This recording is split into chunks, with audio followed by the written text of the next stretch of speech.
Jean-Baptiste Merciol, cet album est-il à l'image de Janus, Jean-Baptiste Merciol d'un côté, ou JB le Magnifique de l'autre? Eh ben, j'avoue que je n'ai pas du tout réfléchi à la question. Je crois qu'en fait, il y a une espèce de dédoublement de la personnalité, en effet, parce qu'il y a le côté artistique, puis il y a le côté personnel qui rentre dans les textes, et puis il y a un peu la vie quotidienne. Donc, c'est un album que je qualifierais un peu de testament, parce que je pense toujours que c'est le dernier.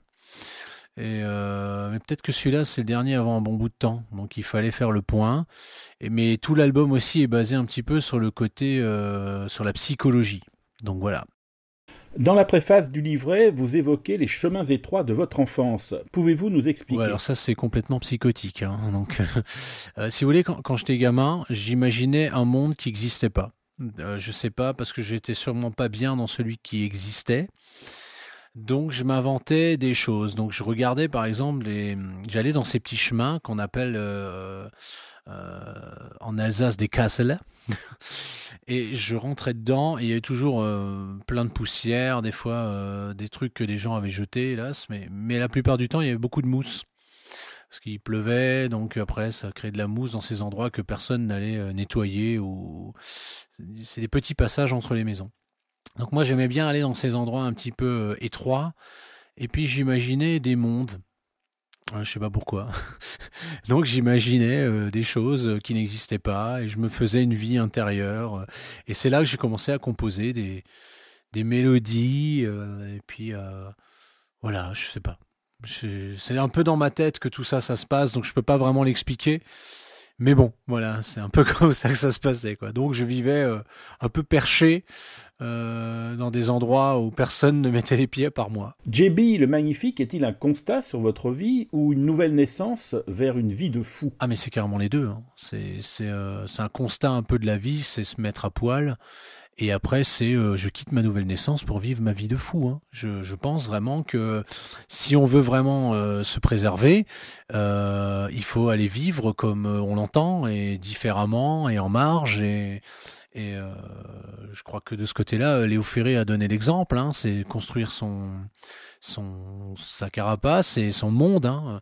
Donc, ah non, mais complètement, hein. Moi, je pense que en vivant ma vie de fou, je deviens moins fou que tous les gens dans la société qui vivent. Ouais, en ce moment, faut avoir envie, hein, de vivre comme tout le monde, hein. Moi, j'ai pas envie, hein. Je sais pas vous, mais moi, pas trop, hein. Beaucoup de recherches dans l'écriture, des exercices de style comme oxymore, écrit en deux mots. Que recherchez-vous dans ce travail d'écriture? Eh ben, j'en ai pas la moindre idée. Je sais pas si je recherche quelque chose. En tout cas, je le fais. J'avais envie de faire une chanson avec des oxymores, peut-être pour m'exercer dans des figures de style. Je devais faire cette chanson en duo avec un artiste italien. Malheureusement, il n'avait pas le temps. Donc, bah, moi, j'avais pas le temps d'attendre non plus de le mettre sur un autre album. Donc, je l'ai fait. J'avais plutôt les mélodies de cette chanson en tête, davantage que le texte. Donc, je l'ai fait. D'un autre côté, c'est surprenant que vous me parlez de cette chanson parce que pour moi, c'est certainement le morceau le moins significatif de l'album. Enfin, disons que c'est à mes yeux le moins celui qui m'interpelle le moins finalement. Vous dédiez cet album à Paul Glaser. Parlez-nous de lui. Alors, si je devais parler de Paul Glaser, il me faudra un livre de 300 pages. C'est juste quelqu'un que j'ai connu, j'avais 13 ans, j'ai fait mon premier disque chez lui. Il m'a tout montré, donc il faisait des disques de A à Z, guitare, basse, batterie, tout, la totale, ça m'a fasciné. Par la suite, j'ai remarqué que Paul McCartney faisait ça sur certains albums, je trouvais que c'était génial de pouvoir monter son disque tout seul, et donc il m'a donné envie de faire ça, et donc c'était une amitié de 25 ans avant qu'il disparaisse, et on devait faire un EP ensemble.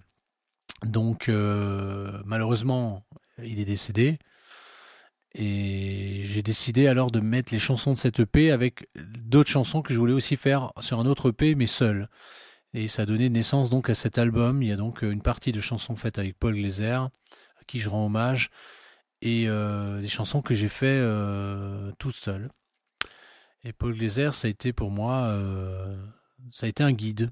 Et c'est une très grande souffrance que de le voir, de pas pouvoir l'appeler et lui dire, hé, hey, je te fasse écouter un truc.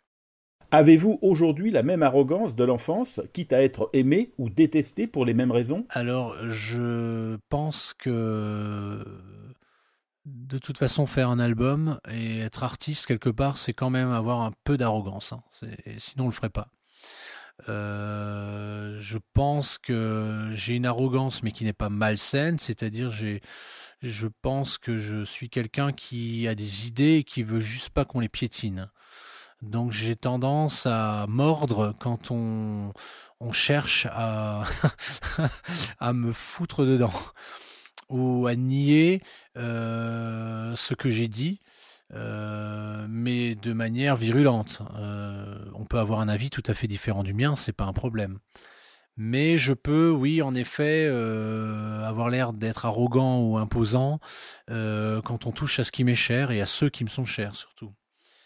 Je m'en fous. Je m'en fous d'être détesté ou aimé. Finalement, il y aura toujours des gens qui ne m'aimeront pas, il y aura toujours des gens qui m'apprécieront. Et je crois que ce qui est important, c'est tout simplement de vivre sa vie. J'ai rien à prouver. J'ai fait des albums comme je voulais. S'il y a des faiblesses dedans ou des choses que d'autres personnes trouveront géniales, tant mieux ou tant pis. C'est comme ça, je le propose comme ça. Vous en voulez, voilà, vous le prenez. Vous en voulez pas, ben c'est pas grave. Moi je suis dans ma bulle et je vous propose d'y entrer, mais je vous oblige à rien. S'il vous fallait faire un choix difficile de 2 ou 3 titres pour faire découvrir cet album, ce seraient lesquels? Bon, très sincèrement, s'il y a un single sur cet album, c'est la chanson Perdue que j'ai écrit avec Cédric Lombardo. C'est pour moi le morceau le plus juste, on va dire, parce que bon, la mélodie, je pense qu'elle est pas mal, mais le texte est très important parce qu'il résume le drame de ce monde et c'est une chanson que j'ai écrite il y a 20 ans. C'est là que c'est encore plus dramatique, c'est de se rendre compte que les choses sont encore actuelles, qu'il y a un réel problème, qu'il là il faudrait réagir. Moi, personnellement, le Covid-19 m'a fait prendre conscience de beaucoup de choses. J'ai pas l'impression qu'il y ait beaucoup de gens qui aient changé. Je pense même que ça a un peu empiré. C'est dommage de voir que les gens deviennent de plus en plus horribles, certains, pas tous, heureusement. Et certains deviennent même très égoïstes. C'est dommage parce que c'est pas comme ça qu'on va changer les choses et faire avancer le schmilblick. Donc, je pense que Perdu, c'est un petit peu la chanson qui doit interpeller. J'aime beaucoup Chambre 7. Ça, c'est moi. C'est très délabré, déluré, et j'aime bien.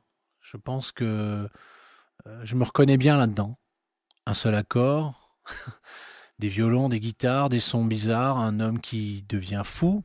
C'est tout à fait ça, ça se passe dans un hôpital psychiatrique, le texte, donc ça me ressemble. Et sinon, c'est une chanson, enfin c'est un poème de 12 minutes, c'est La tendance nihiliste. Ça m'a fait vraiment plaisir de pouvoir le faire, parce que le texte a aussi été écrit il y a quelques années, ça fait longtemps que j'y songe, et je voulais faire ce poème. Je pensais que tout le monde allait trouver ça ennuyant. Je pensais que tout le monde allait trouver ça ennuyeux, ennuyant. Je voyais la subtilité des deux. Mais non. Et ça m'a fait plaisir qu'il y ait des gens qui me contactent et qui me disent Waouh, j'ai trouvé ça super, ce poème de 12 minutes où tu pètes les câbles à la fin. Ouais, j'ai vraiment été surpris que certains journalistes même me parlent de ça en priorité en parlant de l'album. Ça m'a vraiment fait plaisir. Merci Jean-Baptiste Merciol, ou dois-je dire merci JB le Magnifique? Dans le sens où nous sommes dans la communauté du chat lumineux avec moi et que j'ai mon cri de guerre, désormais je vous propose de m'appeler JB le Magnifique.